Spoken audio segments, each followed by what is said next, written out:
surgawi, kami bersyukur karena kasih-Mu selalu ada atas kami. Engkau baik atas hidup kami, Engkau memelihara kami dalam kehidupan kami, Engkau memelihara menuntun kami hari ini sejak pagi sampai kami tiba di saat ini ketika kami akan masuk dalam sesi yang berikut. Kami mohon Engkau menolong memberkati kami lewat hamba Tuhan yang sebentar akan menjadi saluran berkat buat kami, memberkati kami dengan materi yang luar biasa ini. Karena itu kami mau serahkan diri kami masing-masing untuk masuk ke dalam sesi ini dengan pertolongan Tuhan. Dalam nama Tuhan Yesus kami membuka dan siap memulainya. Amin. Silakan duduk. Yang ada dalam ruangan ini baru seperberapa ini ya. Kita akan satu pujian lagi hari ini, kurasa bahagia. Bapak-bapak, ini karena waktunya kita lewat waktu. Kelihatannya kita lambat mulai 10 menit. Saya harap kita sama-sama mengerti karena sesi ini penting. Sebentar waktu snack kita kurangi 10 menit ya. Setuju? Supaya kita konsekuen.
Shalom Bapak Ibu Saudara sekalian, jadi kita akan segera masuk dalam sesi kita ini. Sebelum saya membuka sesi kita ini, saya ulangi apa yang saya sampaikan tadi. Jadwal kita seharusnya kita mulai tepat pukul 14.00. Kita sekarang 14.10 di jam saya, artinya kita sudah kehilangan 10 menit.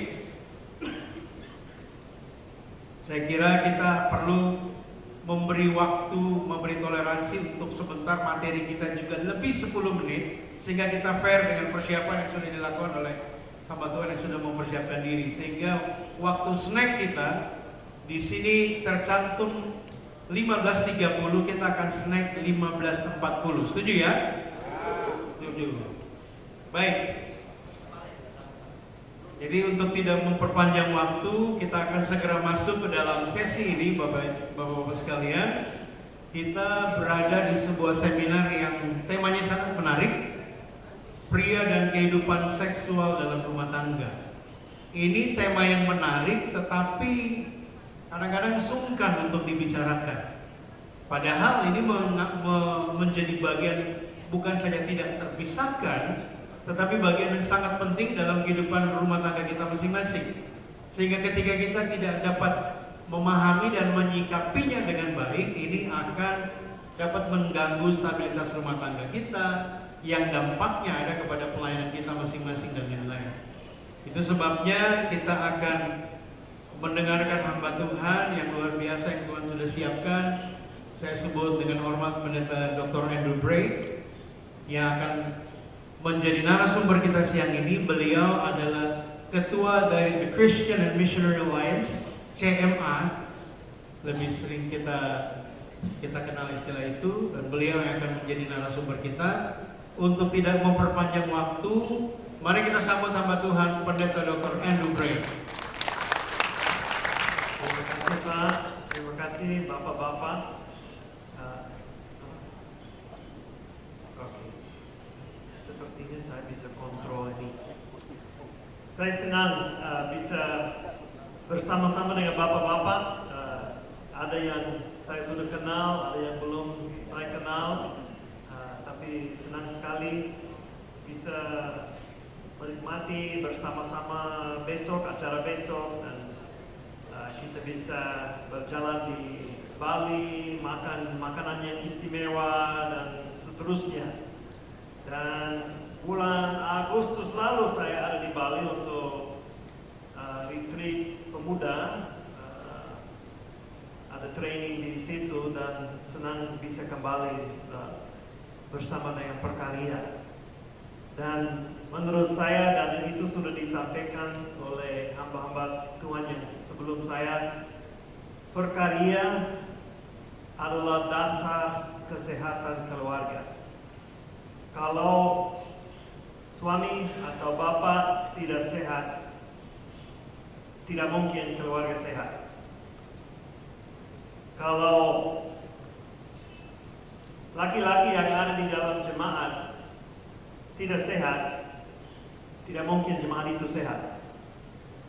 Jadi Perkarya bukan dasar dalam rumah tangga, tetapi dasar dalam gereja. Dan gereja akan semakin kuat kalau Perkarya semakin kuat. Jadi kita akan diskusi dan membahas sesuatu yang kadang-kadang agak sensitif, tetapi zaman ini kita tinggal di zaman yang kacau mengenai seksualitas. Kalau kita membahas tentang finish line, reaching the finish line, mencapai garis akhir, dalam seksualitas itu juga penting. Kenapa? Karena sudah banyak hamba Tuhan jatuh. Selama beberapa dekade pelayanan yang terkenal di dunia ini, seperti Hillsong, ada masalah besar mengenai hal seksual di situ. Ada Bill Hybels harus mundur diri dari Willow Creek Church di Amerika Serikat.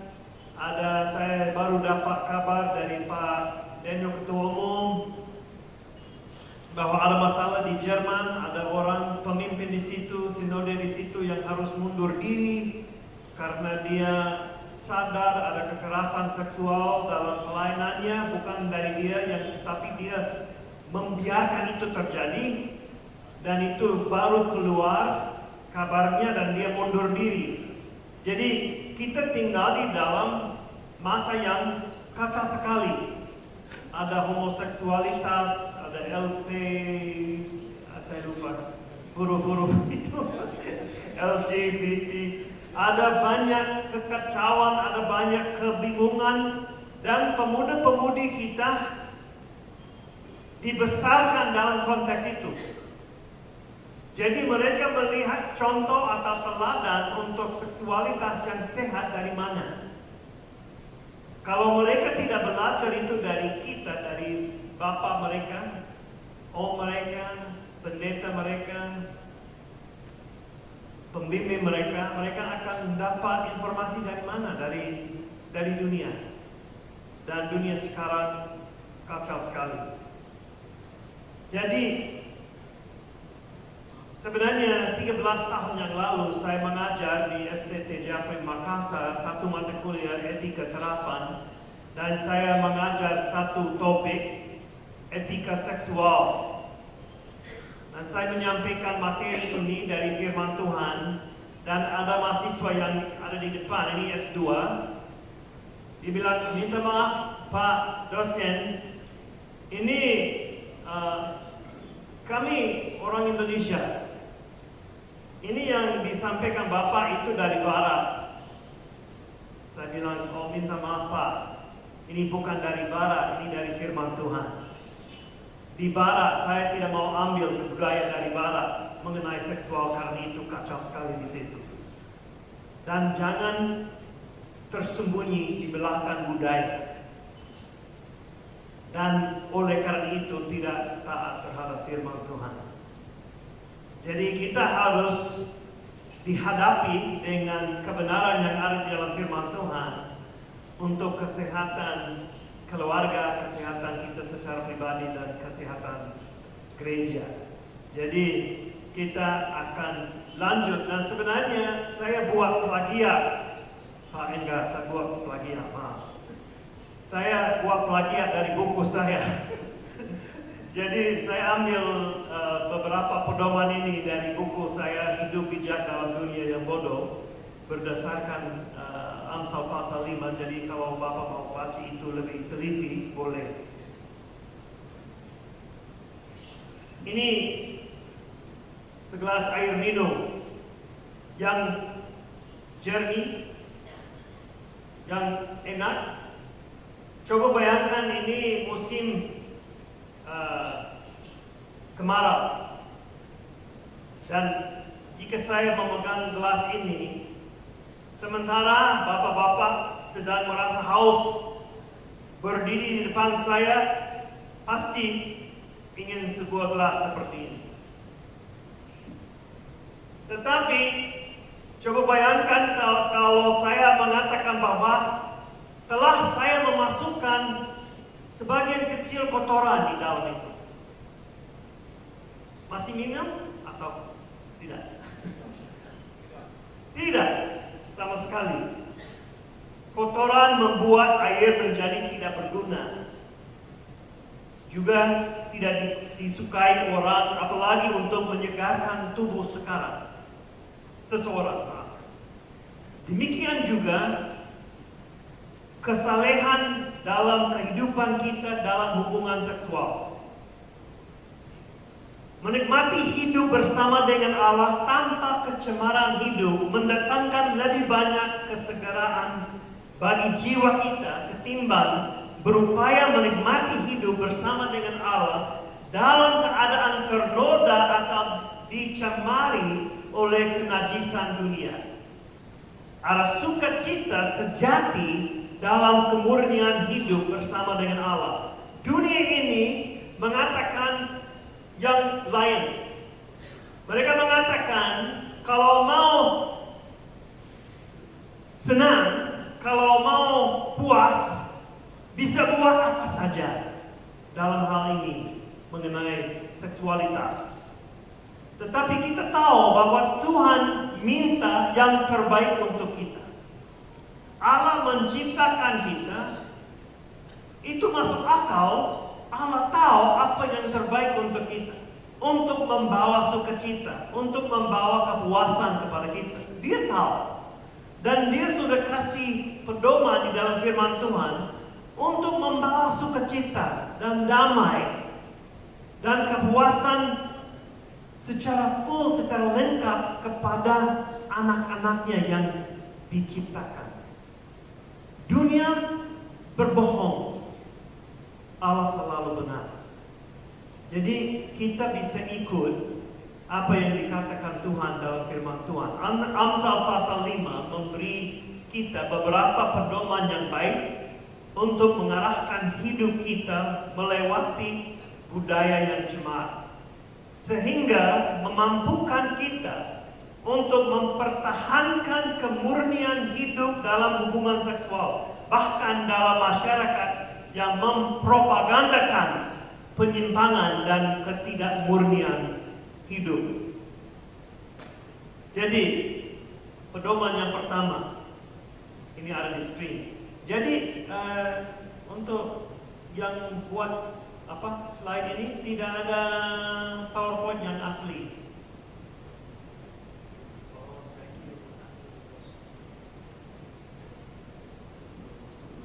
Tidak apa-apa, saya punya PowerPoint yang lebih asli. Saya akan kirim kepada grup nanti dengan foto-foto, gambar-gambar, bukan foto seksual.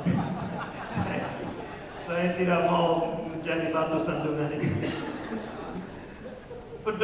Jadi saya tidak akan kasih contoh di sini ya. Oke.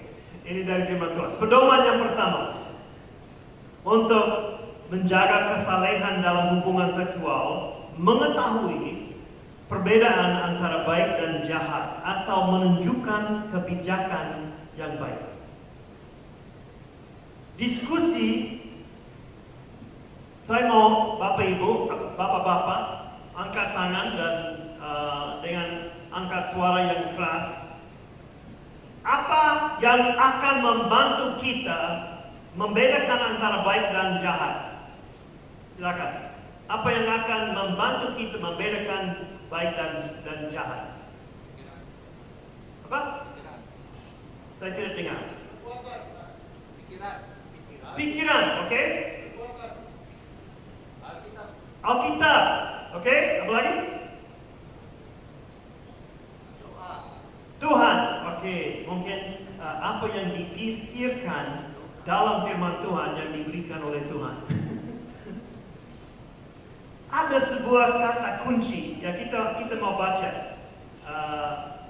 Amsal 5, saya akan baca Amsal 5 ayat 1 sampai 6. Hai anakku, perhatikanlah hikmatku, arahkanlah telingamu kepada kepandaian yang ku ajarkan, supaya engkau berpegang pada kebijaksanaan dan bibirmu memelihara pengetahuan. Karena bibir perempuan jalan menitikkan tetesan malu, dan langit-langit mulutnya lebih licin daripada minyak. Tetapi kemudian ia pahit seperti empedu dan tajam seperti pedang bermata dua. Kakinya turun menuju maut, langkahnya menuju dunia orang mati. Ia tidak menempuh jalan kehidupan, jalannya sesat tanpa diketahuinya. Ada sebuah kata kunci dalam Amsal pasal 5 ayat 1 sampai 6 yang menolong kita untuk memahami hal ini. Kata itu adalah bibir. Bibir. Dalam ayat 2 kita diberitahu bahwa mendengarkan hikmat dengan baik dan kata-kata pengetahuan akan membantu bibir kita memelihara pengetahuan. Nah, pengetahuan dan ajaran yang baik, hikmat dan baik itu dari mana? Itu diambil dari firman Tuhan. Akan tetapi bibir seorang pezina, perempuan yang jahat, walaupun dilumuri dengan tetesan madu, akan terasa sepahit empedu dan menghancurkan kehidupan kita. Jadi kita mau bibir dari mana? Bibir yang dipengaruhi oleh firman Tuhan atau bibir yang dipengaruhi oleh hal yang baik, tidak baik. Memegang firman Allah di bibir kita dan simpannya di dalam hati kita akan memampukan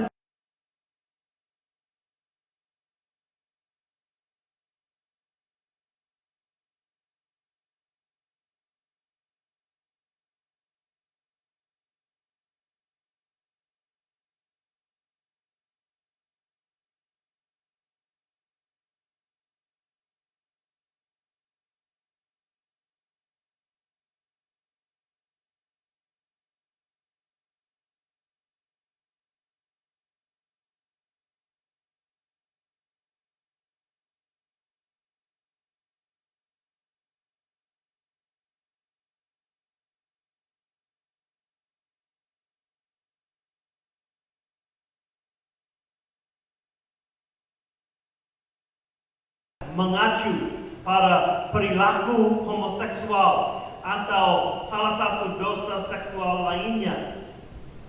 Perilaku yang berdosa telah dibenarkan dan bahkan disebut sebagai pola hidup yang sehat di dalam dunia ini. Karena orang tidak tahu apa yang Alkitab katakan.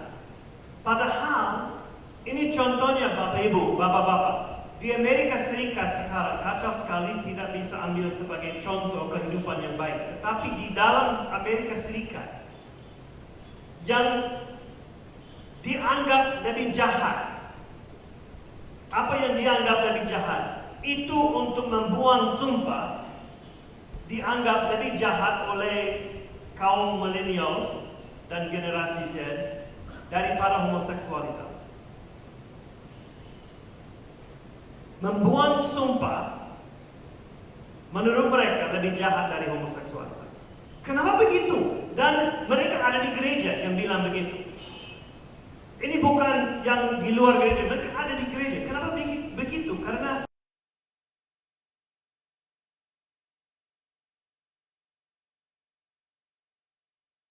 itu pun tidak pakai firman Tuhan dengan pas. Sampai jemaat tidak tahu lagi isinya. Bagaimana kita bisa memegang firman Tuhan sebagai dasar untuk memperbedakan benar dan salah kalau kita tidak tahu firman Tuhan itu.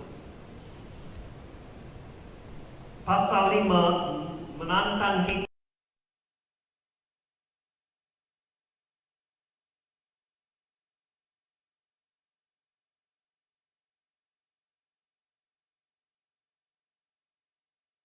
dengan lebih baik.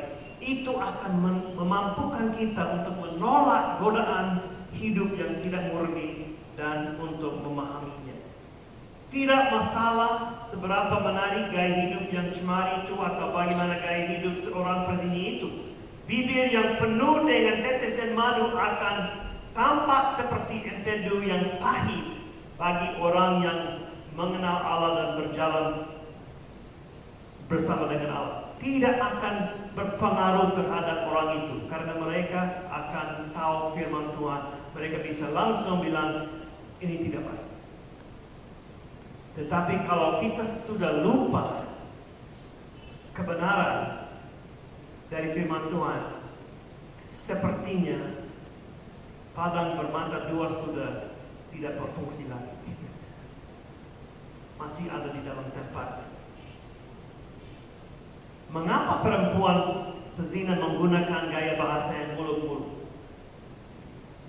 Pezina yang berpengalaman, dia sudah tahu bagaimana kelemahan laki-laki. Dia tahu dia memikat hati seorang laki-laki melalui egonya. Ego yang Allah berikan kepada laki-laki bukanlah hal yang buruk. Ego ini menginspirasi kekuatan moral, keberanian, kehormatan.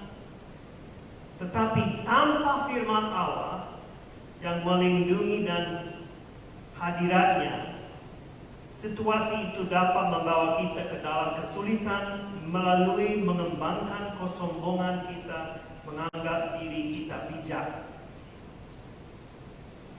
Perempuan pezina memanfaatkan kelemahan itu. Itu sudah dengar beberapa contoh dari pembicara dulu.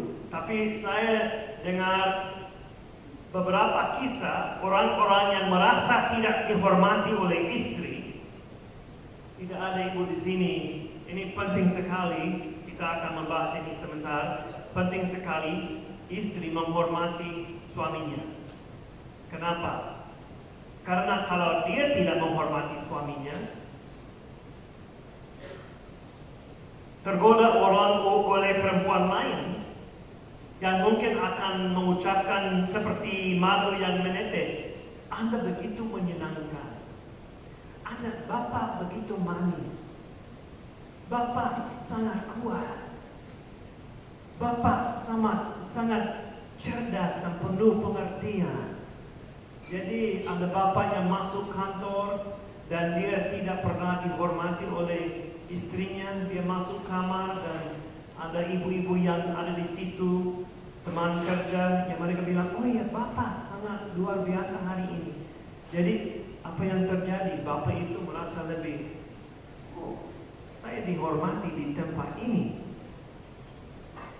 saya dilihat di tempat ini, di rumah saya tidak. Ini bahaya. Nanti kita bahas itu.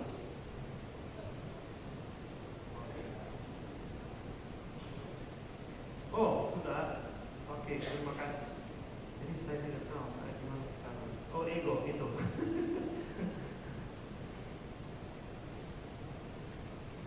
Namun dalam kenyataan itu bukanlah itu bukan rasa hormat dari perempuan di tempat kerja.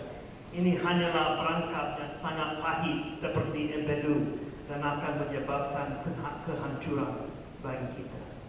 Suatu peringatan yang tetap bagi para istri seperti yang saya bahas, seperti yang saya katakan, menghormati suami. Nanti kita akan lihat yang penting bagi suami mengasihi istri. Nah, itu dua hal yang penting dalam Efesus pasal 5. Jadi Amsal pasal 5 membicarakan secara khusus tentang perzinaan.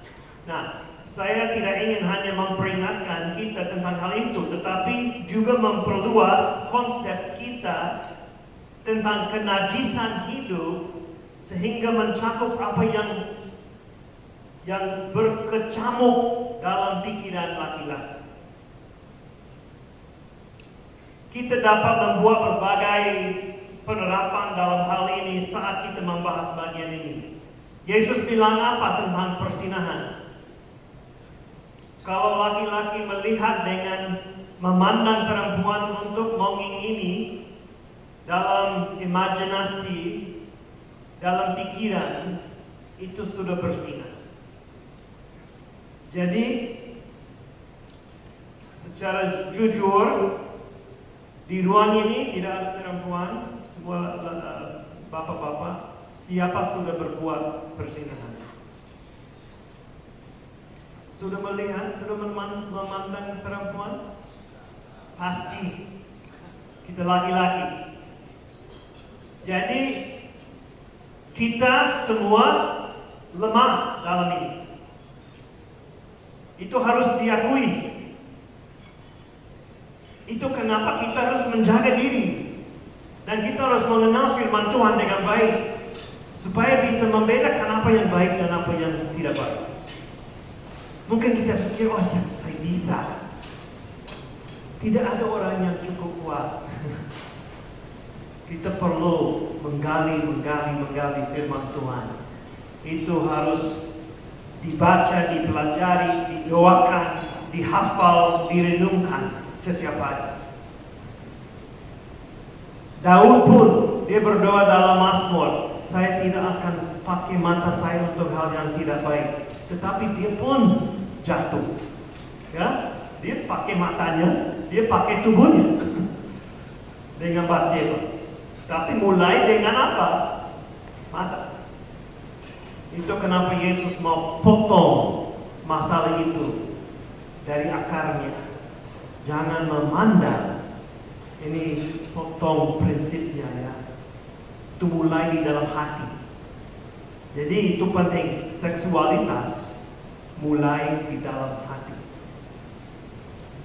Kalau kita mau sehat secara di luar, kita mau sehat, harus sehat di dalam hati kita. Pedoman yang kedua,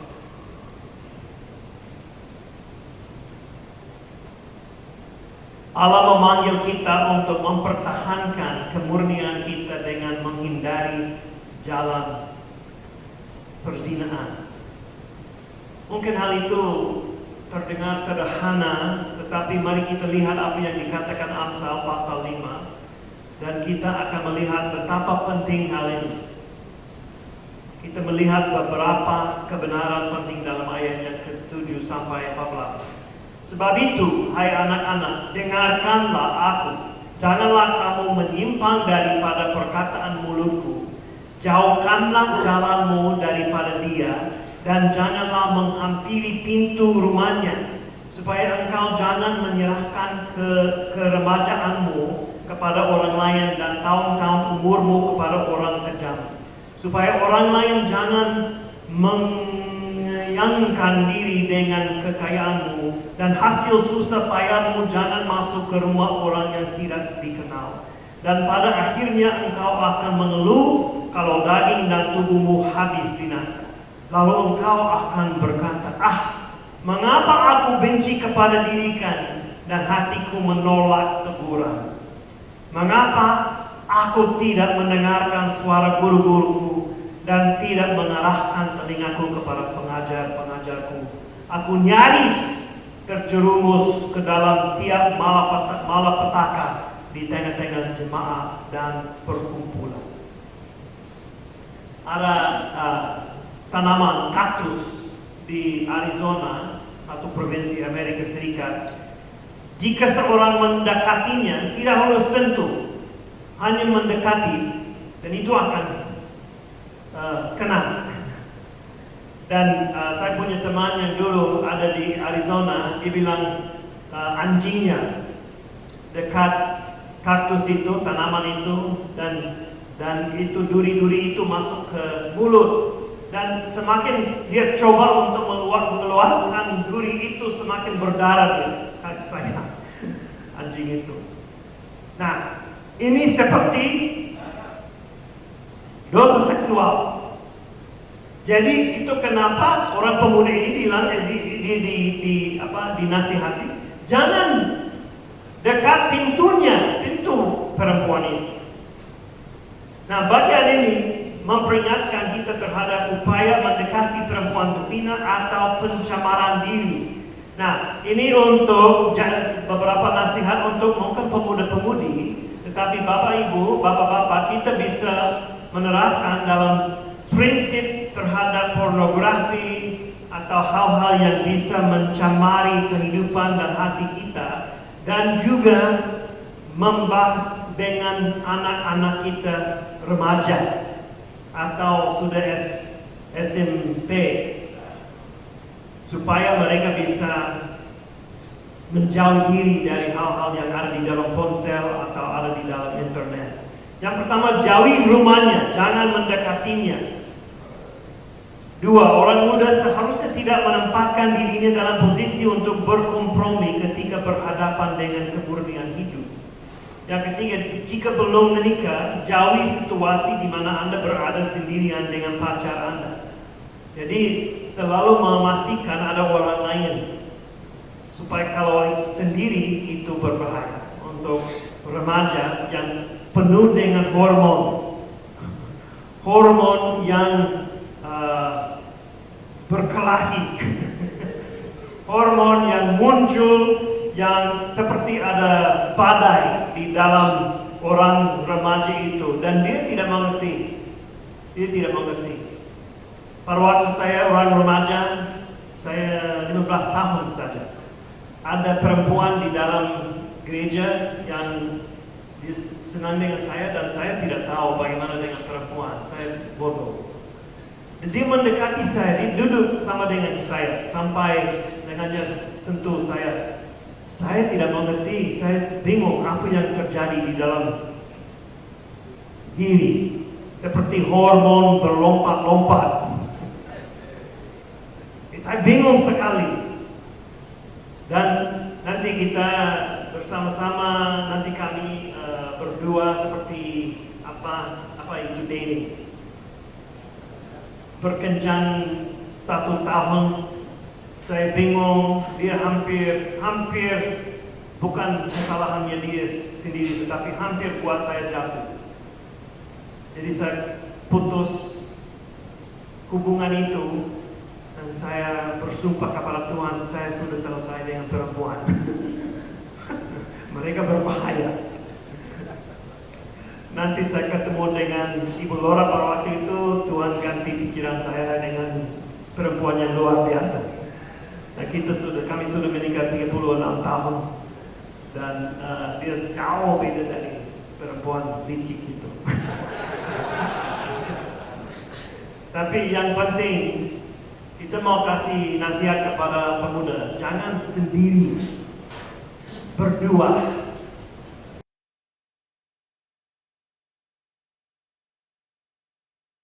Bahaya.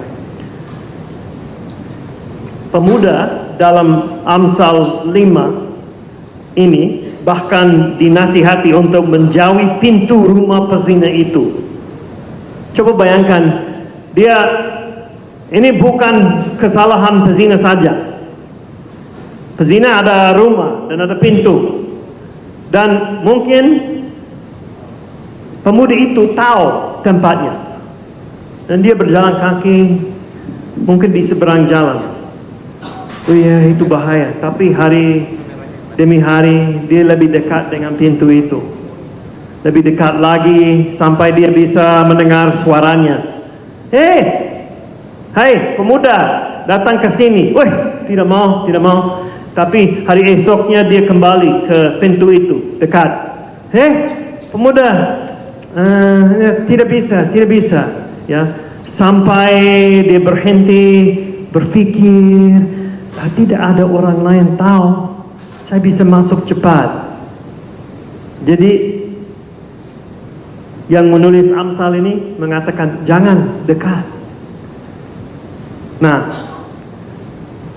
secara kiasan kita dapat mengatakan bahwa kita harus menjauhi toko-toko buku porno, menjauhi film-film porno, menjauhi situs internet yang tidak baik. Jangan membuka. Saya tahu ada pendeta yang dia bingung tentang pornografi yang ada di internet. Dia dengar banyak teman jatuh, jadi dia mau lihat apa itu pornografi di internet, dan sebenarnya dia jatuh nanti. Jangan ke situ. Roh memang penurut, tetapi daging kita lemah. Kita harus menghindari hal-hal ini dengan segera. Kenajisan adalah lubang jebakan yang sulit dihindari, seperti yang dikatakan Amsal 23 ayat 27. Karena perempuan jalang adalah lubang yang dalam, dan perempuan asing adalah sumur yang sempit. Pornografi, Bapak-bapak sudah tahu, pornografi telah menjadi perangkap yang mematikan banyak laki-laki dan perempuan masa kini. Mereka tersesat ke jalan ini. Saya dengar satu statistik, saya tidak tahu ini benar atau tidak. Di Amerika Serikat yang lulus dari sekolah Alkitab, laki-laki 90% sudah terikat dalam pornografi, yang mau menjadi hamba Tuhan. Dan sudah ada kecanduan, itu susah mengubah pola pikir otak kita. Bisa, saya punya kelompok di Makassar, laki-laki di situ, dan mereka rela untuk membuka diri dan minta bantuan dalam masalah pornografi.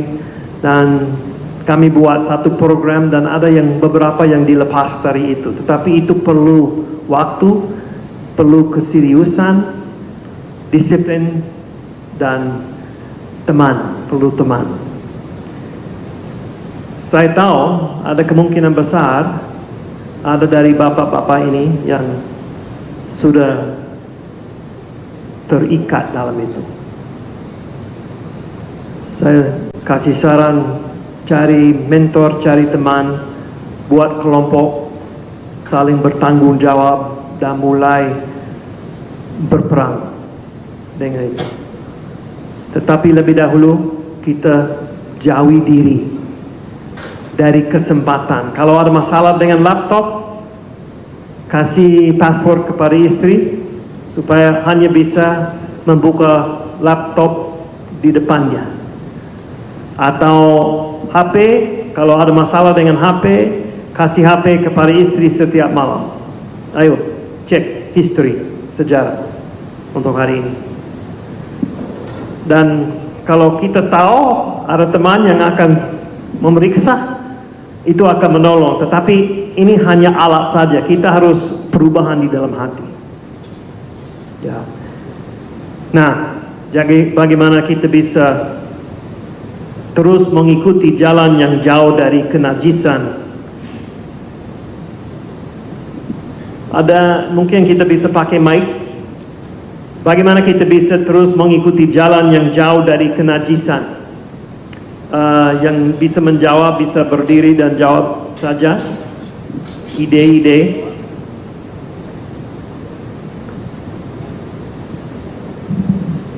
Silakan kalau ada pendapat Bapak-bapak.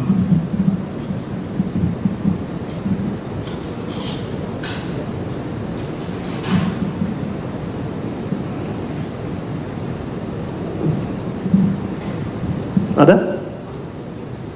Ya, silakan. Mungkin ada panitia, ada mic.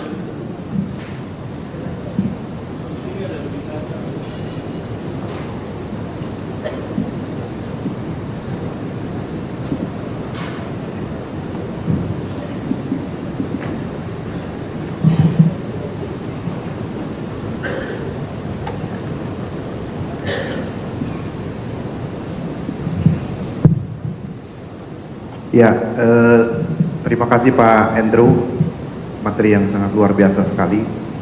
Ini sekaligus membuat menguatkan kita juga gitu ya, untuk bisa terus menjadi berkarya yang luar biasa di dalam keluarga dan di dalam gereja. Namun pertanyaan ini sangat menarik sekali, bagaimana kita bisa terus mengikuti jalan yang jauh dari kenajisan. Saya mungkin tidak terlalu menggunakan teori yang banyak untuk menjawab hal ini, tapi saya ingin mengajak kita untuk melihat satu tokoh, yaitu Yusuf, Pak. Waktu dia digoda oleh istri Potifar, yang menarik adalah dia menghindari dan dia lari dari pada hal-hal yang berpotensi untuk membuat dirinya jatuh. Karena mungkin dia menyadari kelemahannya, dan kita laki-laki pada dasarnya memang memiliki kelemahan itu. Jadi terkadang kita merasa kuat gitu. Pergi penginjilan di sana begitu, cari jiwa di sana karena di sana juga ladang Tuhan begitu. Tetapi begitu kita masuk di dalam dunia itu, tahu-taunya kita sudah jauh begitu. Kita sudah ketika kita coba-coba untuk mendekati diri, saya pikir itu juga sudah merupakan pintu masuk kepada dosa itu. Jadi ini yang harus kita lakukan, ya memang kita harus lari dan kita hindari seperti yang dilakukan oleh Yusuf. Ini salah satu contohnya begitu. Contoh yang lain, ketika mungkin kita sudah mengalami keterikatan, memang ini memang membutuhkan pergumulan yang panjang. Kita harus menghadirkan mentor-mentor yang ada mentor-mentor yang di mana kita bisa kuat di dalamnya, saling bertukar pikiran dan saling menguatkan antara satu dengan yang lain, sharing, lalu kita mendoakan agar kita benar-benar terbebas dari keterikatan dosa seksual itu. Nah, ini yang merusak kita di gereja, saya kira hal-hal yang seperti ini begitu ya. Dan bentuk-bentuk seksual ini juga tidak bisa kita lihat dalam bentuk sesuatu yang harus kita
bagus, dilihat juga berdosa.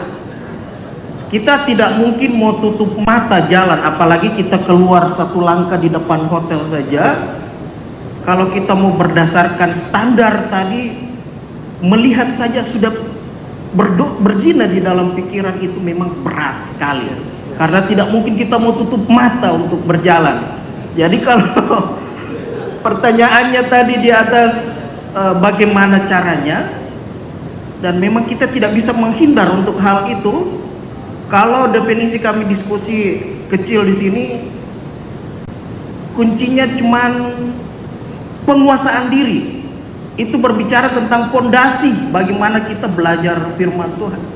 Penguasaan diri itu beda dengan pengendalian diri. Ya, penguasaan diri itu lebih berbicara kepada fondasi bagaimana kita belajar akan hal-hal yang untuk bisa kita kelak menghadapi pengendalian diri. Pengendalian diri itu berbicara tentang aktivitas secara sudah mau langsung begitu. Itu pengendalian diri. Penguasaan diri itu berbicara tentang fondasi kita. Jadi hal yang tidak bisa kita lewatkan dari mata, asal jangan terbuai di dalam pemikiran. Artinya jangan biarkan apa yang dilihat oleh mata itu berkembang menjadi dosa. Terima kasih. Ya, terima kasih. Ya, saya setuju dengan Bapak karena kita tidak bisa menjauhi diri 100% di dunia ini karena godaan selalu ada. Betul ya?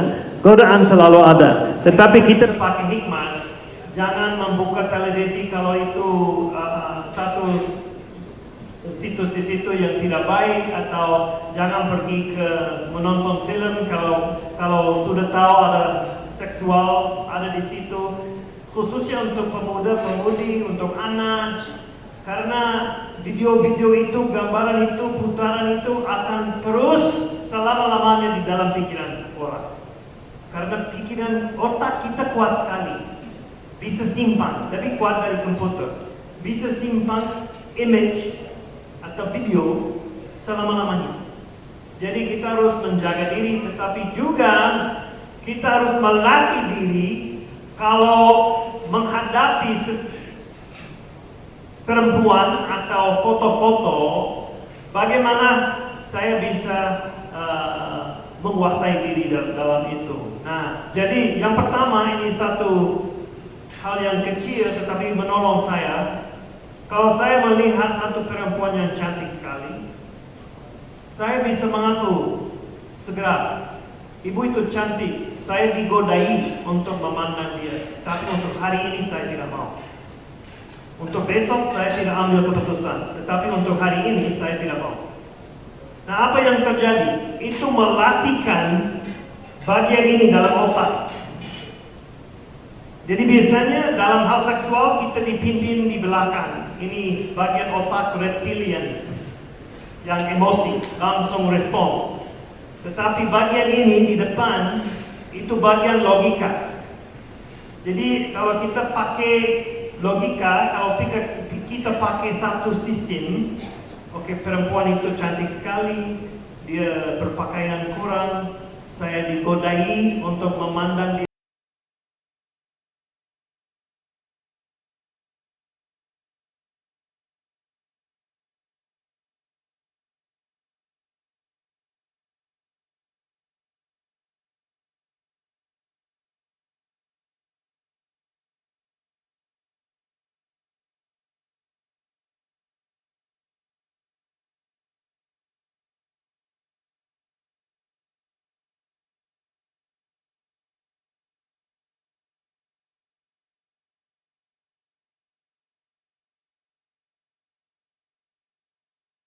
Ini, jagalah hatimu dengan segala kewaspadaan, karena dari situlah terpancar kehidupan.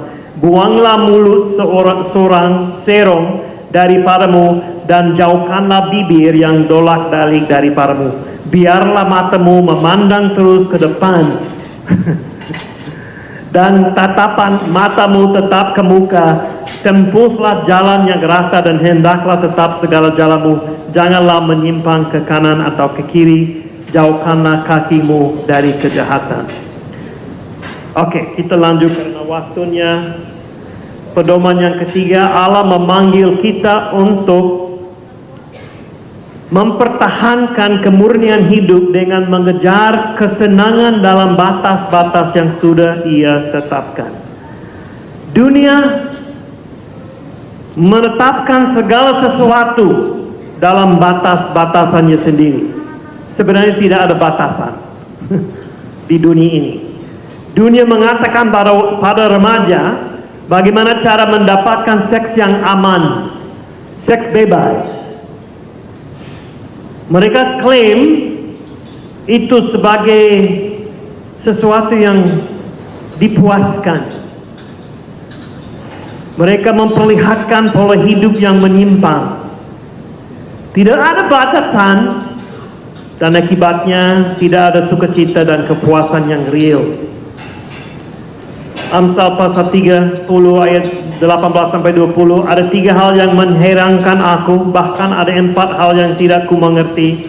Jalan Raja Wali di udara, jalan ular di atas cadas, jalan kapal di tengah-tengah laut, dan jalan seorang laki-laki dengan seorang gadis. Inilah jalan perempuan yang berzina. Ia makan, lalu menyeka mulutnya dan berkata, aku tidak berbuat jahat. Bahwa itu dunia kita ya. Dia makan, laki-laki itu, saya tidak buat jahat. Ini adalah tentang sikap pasangan suami istri dan ketidakpedulian moral yang mengencankan penulis kitab Amsal ini. Keajaiban dan jalan seorang laki-laki dengan seorang perempuan muda adalah bahwa mereka dapat melakukan hubungan seksual dan hidup bersama tanpa nurani mereka terusik dan bahkan tanpa memikirkan kepentingan satu sama lain. Dan saya kira sayang ini sudah dibenahi di dalam hati beberapa hamba Tuhan. Mereka bisa buat hal yang tidak baik, cemar, dosa dengan perempuan, wanita simpanan, dan kira itu bukan dosa. Kenapa begitu? Mereka sudah jauh dari firman Tuhan.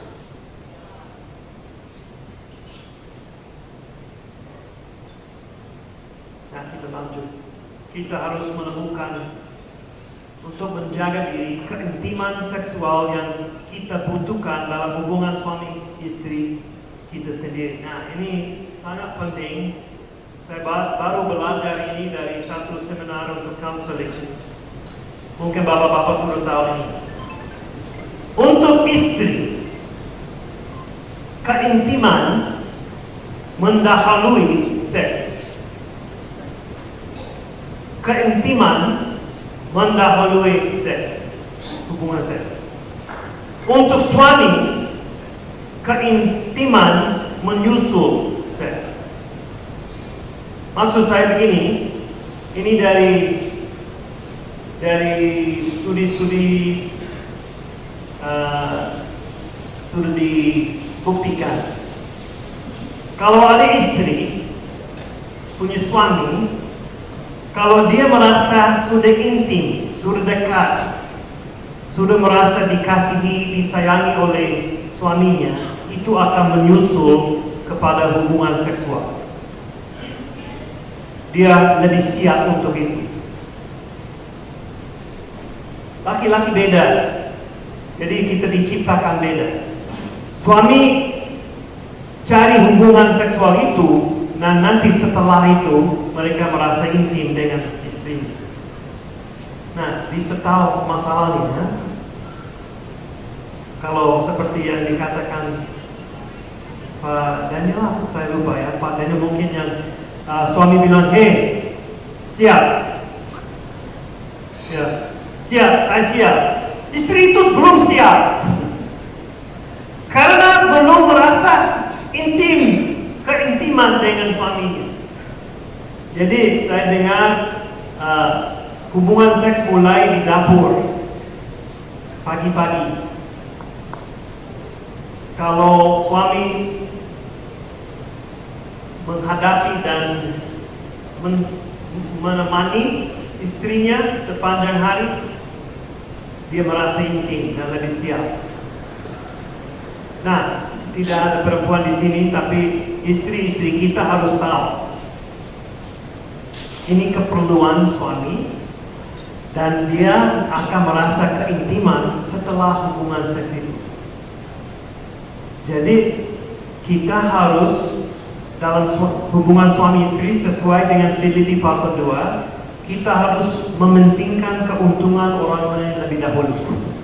Istri harus mementingkan keuntungan suaminya lebih dahulu, suami harus mementingkan keuntungan istrinya lebih dahulu. Kalau begitu kita menjadi sama seperti Yesus. Tetapi yang penting kita harus menemukan kemenuhan dan kepuasan dari sumur kita sendiri. Mari kita membaca Amsal 5. Minumlah air dari kulamu sendiri, minumlah air dari sumurmu yang membuah. Patutkah mata airmu meluap keluar seperti batang-batang air ke lapangan-lapangan? Biarlah itu menjadi kepunyaanmu sendiri, jangan juga menjadi kepunyaan orang lain. Diberkatilah kiranya sendangmu, bersukacitalah dengan istri masa mudamu, rusa yang manis, kijang yang jelita. Biarlah buah dadanya selalu memuaskan engkau. Ini dalam firman Tuhan. Dan engkau senantiasa berahi karena cintanya. Hai anakku, mengapa engkau berahi akan perempuan jalan dan mendekat dada perempuan asing? Karena segala jalan orang terbuka di depan mata Tuhan, dan segala langkah orang diawasinya. Orang fasik tertangkap dalam kejahatannya dan terjerat dalam tali dosanya sendiri. Ia mati karena tidak menerima didikan, dan karena kebodohannya yang besar ia tersesat. Kita harus menemukan pemenuhan dan kepuasan dari sumur itu sendiri.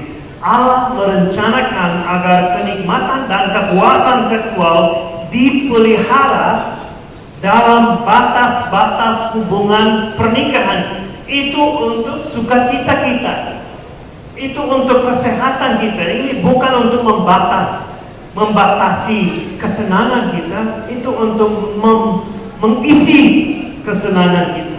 Karena kita diciptakan Tuhan, dia tahu. Tetapi kalau kita puas dengan istri sendiri, istri puas dengan suami sendiri, itu di situ ada kesenangan dan kepuasan. Dalam Amsal 5, air digunakan sebagai metafora untuk kenikmatan seksual. Oleh karena itu, seorang laki-laki seharusnya tidak perlu membuang-buang aliran airnya dan membangkitkan keturunan bagi rumah tangga yang lain. Mata air dan batang-batang air mengacu pada hubungan kasih sayang seksual suami, sementara kula mengacu pada kasih sayang dari istri. Seorang laki-laki tidak boleh mengalihkan cinta dan nafsunya untuk orang lain dengan pergi ke jalan. Jadi airnya tetap masuk sumbernya sendiri. Bisa mengerti metafora itu. Jangan membuang airmu ke perempuan lain. Jadi kalau kita memperhatikan hubungan seksual, nah, saya mau bilang begini, hubungan seksualitas bukan satu-satunya faktor dalam pernikahan yang sehat. Ini salah satu. Jadi kalau hubungan seksual di dalam hubungan suami istri tidak sehat, itu tanda ada masalah lain yang lebih dalam. Setiap pasangan yang kami buat konseling, setiap kasus, kalau mereka punya masalah besar, hampir 100% tidak ada hubungan seksual di dalam pernikahan itu. Jadi ada yang bilang ya sudah 6 bulan, sudah 1 tahun, jadi pasti laki-laki itu akan memuaskan diri dengan mungkin dengan porno atau dengan karena ada kebutuhan. Jadi itu bukan faktor yang utama yang kasih kesehatan kepada pernikahan, tetapi itu tanda pernikahan itu tidak sehat. Kalau seksualitas itu tidak sehat. Jadi mungkin setelah beberapa tahun sudah menikah, jadi ada yang sudah menikah 20 tahun, 30 tahun, ada yang baru menikah mungkin. Tapi setelah mungkin 2, 3, 4 dekade, suami dan istri saling memandang yang lain, parfum tidak ada lagi, rambutnya tidak ada lagi, ada hirut sudah ada, tulang berbunyi. Tetapi jika saling memperhatikan selama beberapa tahun, kasih sayang ini akan menjadi lebih murni. Kasih yang murni berpusat kepada Yesus. Itu akan memandang di luar tanda lanjut usia, di luar kesalahan dan kelemahan, karena dasarnya adalah Allah. Jadi kalau bapak-bapak baru menikah atau menikah selama 5 tahun, masih dalam 30-an usianya, memperhatikan hubungan dengan istri.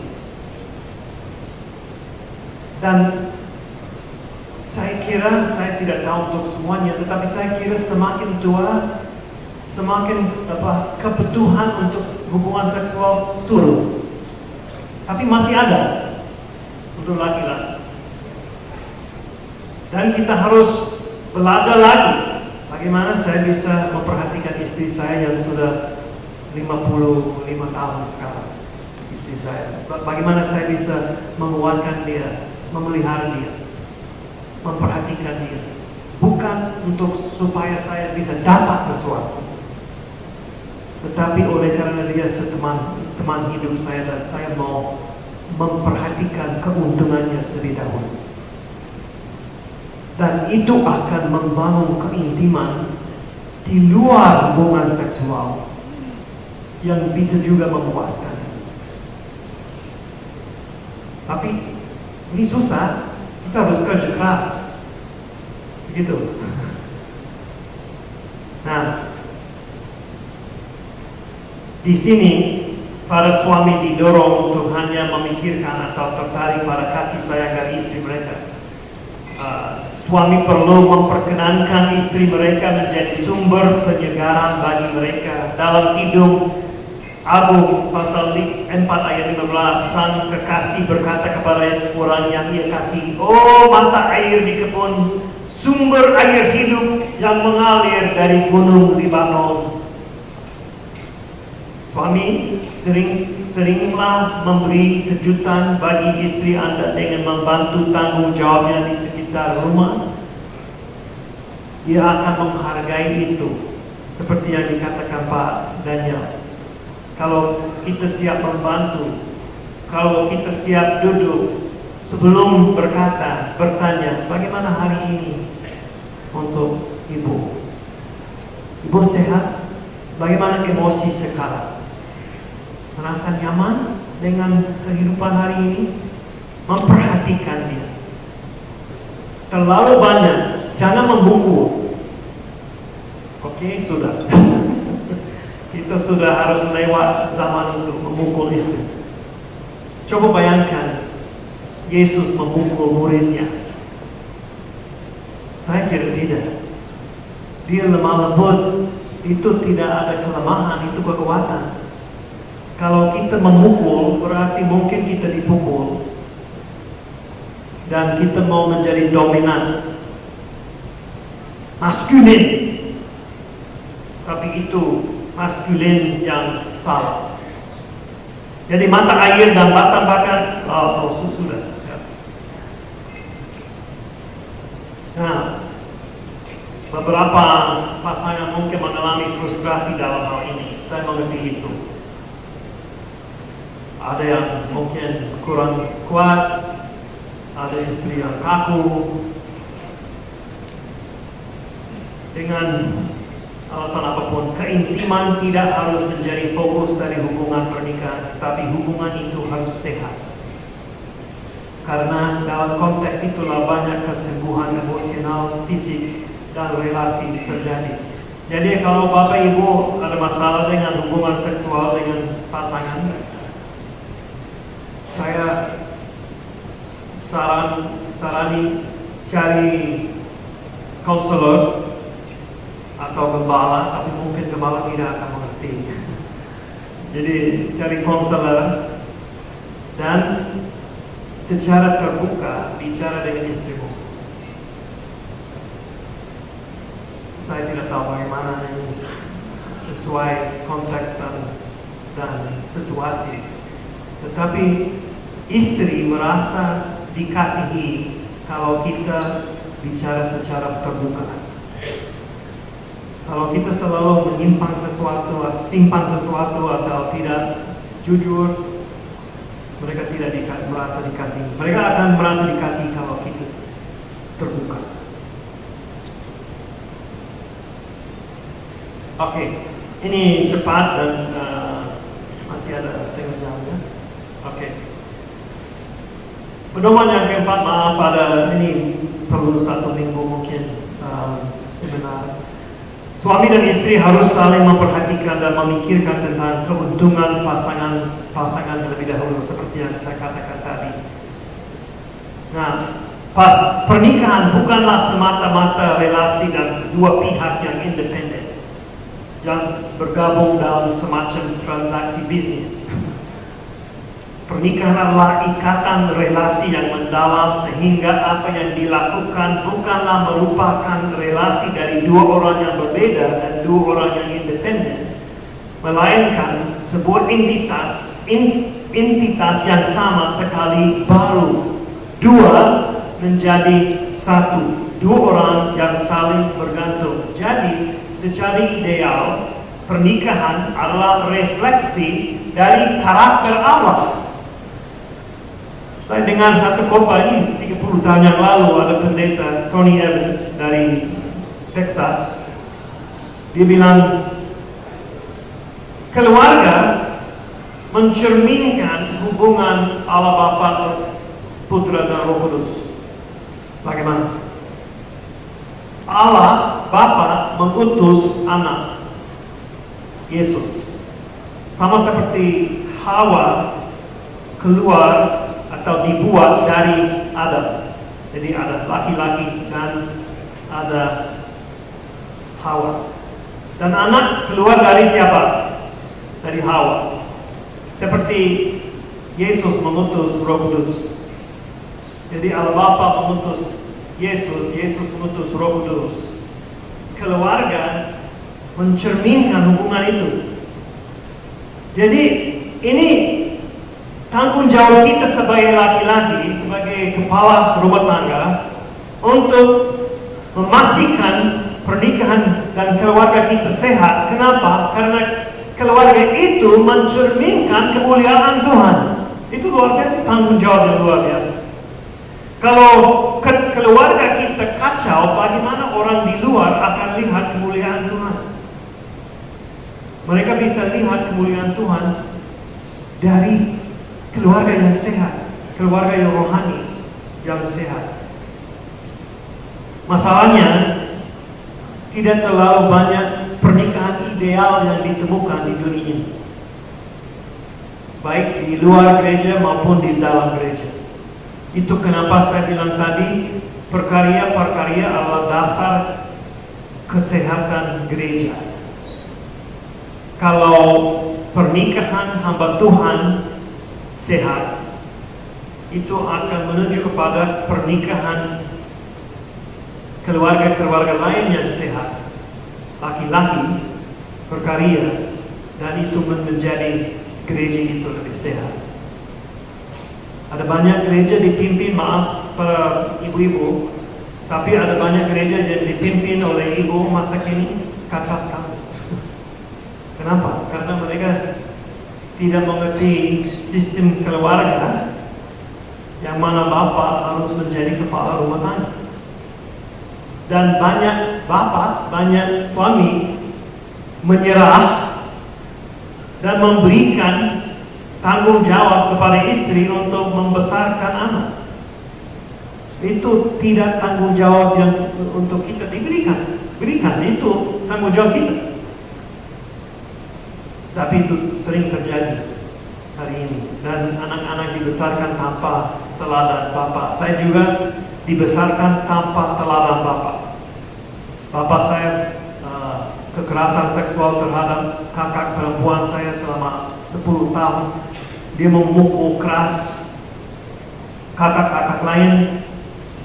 Saya diabaikan aja, neglect, tidak diperhatikan saya. Jadi contoh saya untuk menjadi suami yang baik dan bapak yang baik dari mana? Dari firman Tuhan, bukan dari bapak saya, bukan dari masyarakat Amerika Serikat. Dan puji Tuhan, oleh karena kasih karunia Allah, kita bisa menjadikan pedoman baru, siklus baru dalam keluarga kita. Nah, satu hal lain dan saya selesai. Jadi, apa itu maskulinitas? Bukan ini. Ada dunia ini, mereka bilang maskulinitas berarti dominan, kuat, macho, bos, keras, memperlakukan perempuan tanpa kasih dan kebaikan, melainkan dengan penindasan dan kekejaman. Ini bukan laki-laki yang real atau femininitas. Sekarang kacau sekali. Tanpa nilai-nilai kesalehan, femininitas mengekspresikan diri dalam peran kepemimpinan yang subversif, rasa tidak hormat yang menetap terhadap posisi suami. Lihat saja agenda kaum feminis di Amerika Serikat dan negara-negara lain di Barat. Anda akan melihat sistem sosial tanpa dasar kesalehan dan akhirnya akan mendemaskulinitas laki-laki di situ sampai negara itu semakin lemah. Nah, untuk menjaga kesehatan hubungan seksual dalam rumah tangga, nanti bapak-bapak ibu belajar dari Efesus pasal 5 ayat 21 sampai 31. Dengan cepat, 5 menit lagi saya akan menjelaskan keperluan yang utama untuk istri. Keperluan utama untuk istri adalah dikasihi. Dikasihi atau suami mengasihi istri sama seperti tipe nafas itu. Kalau istri tidak merasa dikasihi oleh suaminya, kalau suaminya selalu keras, selalu kejam, selalu dominan, selalu bos-bos, mempersalahgunakan dia, kalau itu seperti itu, dia tidak bisa bernafas. Karena keperluan yang tertinggi untuk perempuan dikasihi. Dulu kalau dia dibesarkan dengan kasih bapak, itu bagus sekali. Mereka dia ada keuntungan, ada kemungkinan dia akan menjadi orang dewasa yang sehat, seperti istri saya. Tapi kalau dia tidak dikasih oleh suaminya, dia akan cari kasih dari tempat lain. Kenapa? Karena dia harus bernafas. Kalau tidak dikasihi, dia akan tidak bisa hidup. Jadi kadang-kadang dia cari kasih dari anak-anak. Nah, itu tidak sehat. Karena dia harus menjadi mama mereka, bukan teman. Atau dia cari kasih itu dari laki-laki lain. Kalau di tempat kerja ada perempuan di situ dan di rumah sendiri tidak dikasihi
Baik, karena baru satu silakan langsung.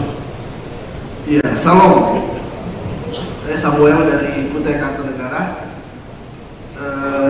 Terkait dengan materi yang sudah dibahas ini kan, bapak-bapak semua, pria-pria dewasa semua, terkait dengan keintiman di dalam rumah tangga. Bagaimana supaya kita sebagai suami itu air tidak terbuang di sumur yang lain, seperti itulah. Bagaimana memanfaatkan menggunakan gunung-gunung Libanon itu dengan baik di rumah, seperti itu. Yang saya mau tanyakan di sini, sering ini menjadi sebuah mungkin seperti saya pun juga sebenarnya belum terlalu memahami betul. Ini kan bagaimana hubungan suami istri itu, antara kita dengan istri di rumah itu tercipta hubungan seksual yang mau lagi dan mau lagi. Itu kan perlu daya tarik tersendiri, Pak. Apakah di dalam kekristenan, dalam sudut pandang Kristen ini, itu kan biasanya Pak ada variasi-variasi, memain-mainkan sesuatu dan lain sebagainya. Pria memainkan yang lelaki, lelaki memainkan yang perempuan. Ada beberapa ini aja biar kita tahu semua, kita kan sudah dewasa semua. Apakah itu secara kekristenan itu ada batas-batasnya atau bebas terhadap tubuh istri kita, demikian pula istri memainkan tubuh suaminya? Apakah bagaimana batas-batasannya? Terima kasih.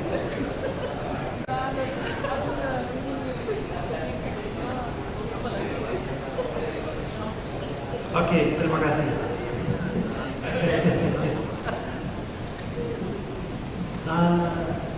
Kita ada perempuan di sini. Harap tidak ada perempuan di sini. Yang telah ada di belakang sudah. Kita diberikan sebagai bapak-bapak, suami, laki-laki. Kita diberikan kemaluan. Ya. Saya jarang bicara seperti ini, jadi saya tidak tahu kata-kata yang harus dipakai. Ya, dan perempuan juga diciptakan dengan sumur.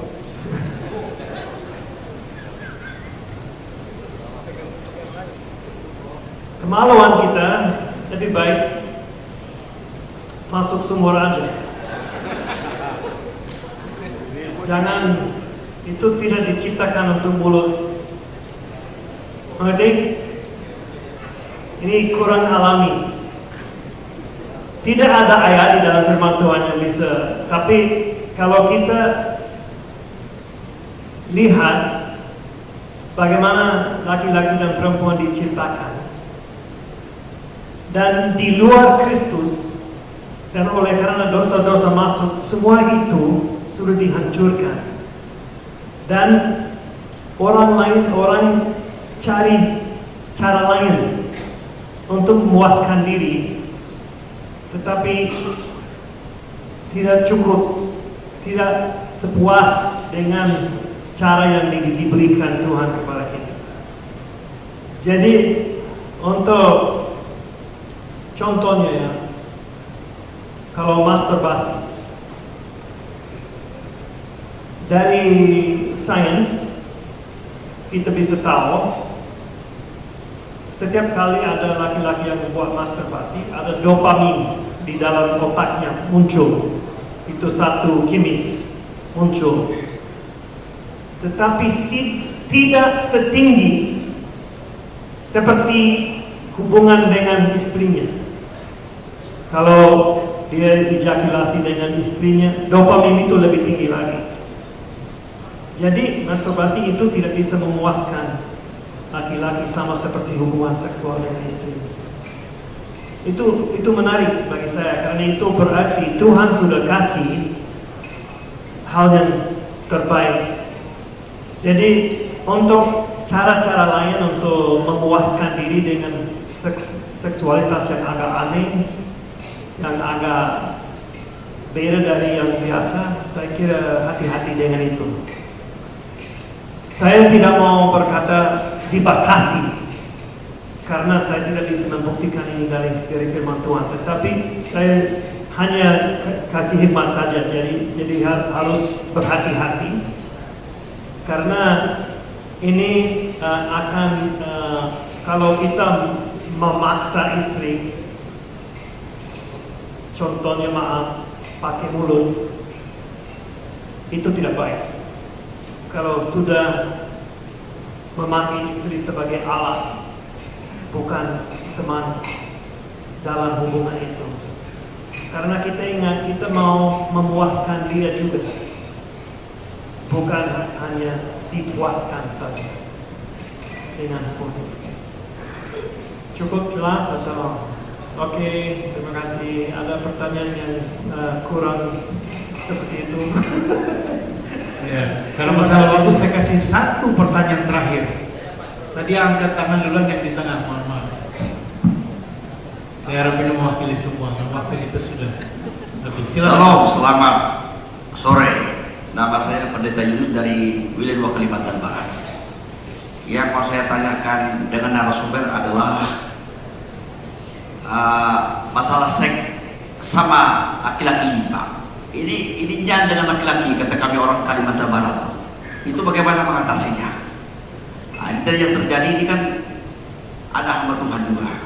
Jadi bagaimana cara mengobatinya? Dia senang dengan laki-laki, maka begitu ya. Ini aneh. Ini apakah ini penyakit fisik atau penyakit moralitas? Jadi ini bagaimana cara memenanganinya? Terima kasih.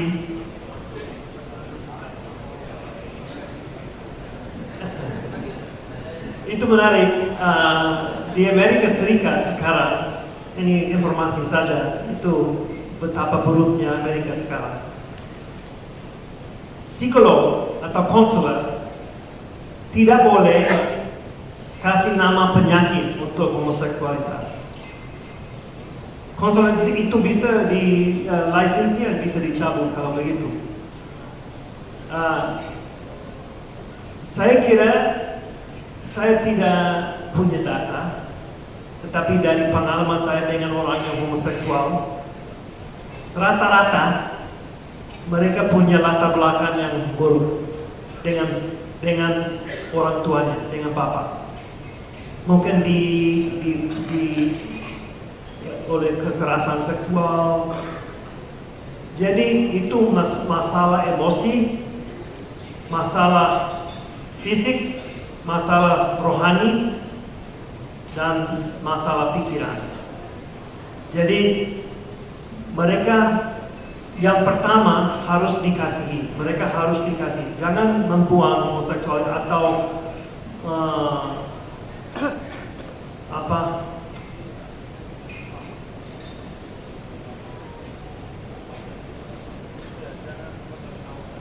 jangan menertawakan mereka. Karena mereka merasa sakit di dalam dan mereka merasa gereja tidak kasih mereka. Gereja tidak peduli. Jadi tidak ada orang, khususnya di Indonesia karena kaum mayoritas tidak peduli juga. Jadi mereka kemana? Kita ingat mereka diciptakan Tuhan dan mereka punya masalah. Jadi bagaimana mengatasi itu satu persatu? Jadi kita harus menemani dulu, menjaga diri, karena ini sama seperti tidak mau berdua sama dengan laki-laki dan perempuan yang bukan istri. Kita tidak mau berdua sama dengan laki-laki yang homoseksual. Kenapa? Karena itu akan muncul perasaan di dalam dia. Jadi harus mungkin dua orang di gereja yang menemani dia dan harus menjadi teman dulu. Karena saya kira di dalam hatinya dia tahu dia salah. Walaupun perasaannya terhadap laki-laki, dia tahu saya tidak normal. Dia sudah tahu itu, dia tidak harus dikasih tahu, dia sudah tahu. Kalau dia apa yang diperlukan, dia perlu teman. Dan ajak dia untuk belajar firman Tuhan dan berdoa. Saya kira Tuhan cukup kuat untuk melepaskan dia dari itu, tapi itu perlu waktu. Ini susah, saya minta maaf saya tidak menjawab dengan baik, tapi Baik, terima kasih banyak Pak Edi. Saya kira kita semua diberkati lewat sesi ini. Mari kita berikan aplaus untuk Pak Edi. Kita akan segera menikmati snack. Waktu kita 15 menit saja ya, supaya tidak mundur-mundur terus sampai malam. Ya.